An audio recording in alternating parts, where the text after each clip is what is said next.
పేదరికము వచ్చినట్లుగా, ఓటమి అపజయం వచ్చేటట్లుగా, కొరతలలోకి వెళ్ళిపోయేటట్లుగా దేవుడు పరిస్థితులు మార్చాలంటే ఎంతసేపు అక్కర్లేదు. అందుకే ఆమె ఫైనల్గా ఒక మాట చెప్తా ఉంది చూడండి, 9వ వచనం, తన భక్తుల పాదములు తొట్రిల్లకుండా ఆయన వారిని కాపాడును. స్తోత్రం చెప్దాం, హల్లెలూయా. తన భక్తుల, లోకస్తులు ఎటన్నా పోవచ్చు కానీ God is very possessive about his children. దేవుడు తన బిడ్డల విషయం చాలా పర్సనల్గా తీసుకుంటాడండి, జాగ్రత్తగా ఉండాలి. లోకస్తులు ఎటు పోయినా ఆయన అంత కేర్ చేయడేమో కానీ నిన్ను ముట్టినవాడు నా కనుగుడ్డును ముట్టినవాడని హీ టేక్స్ ఇట్ పర్సనలీ.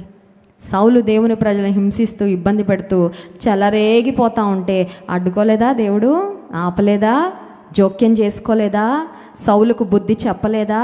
సౌలు యొక్క ఆహాన్ని, గర్వాన్ని వంచి తెచ్చుకోలేదా? చేతిలోకి తీసుకోలేదా? విరగ్గొట్టి ఒక చక్కని పాత్రగా మలిచి అప్పుడు వాడుకోవడం ప్రారంభించాడు. అంతే. ఆయన చేతిలో ఒదిగిపోతేనే ఉంది విలువ, ఆయన చేతిలో ఒదగకపోతే విరగొట్టేస్తాడండి. అంతే.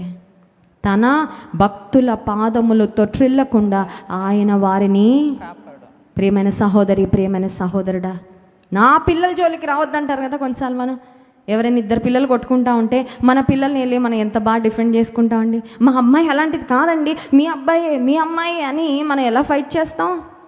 The lord is possessive about his children. నువ్వు ఆయన రక్తం చేత కొనబడినా, ఆయన ప్రియమైన బిడ్డవైతే నీ విషయంలో ఆయన శ్రద్ధ కృంగిపోవద్దు.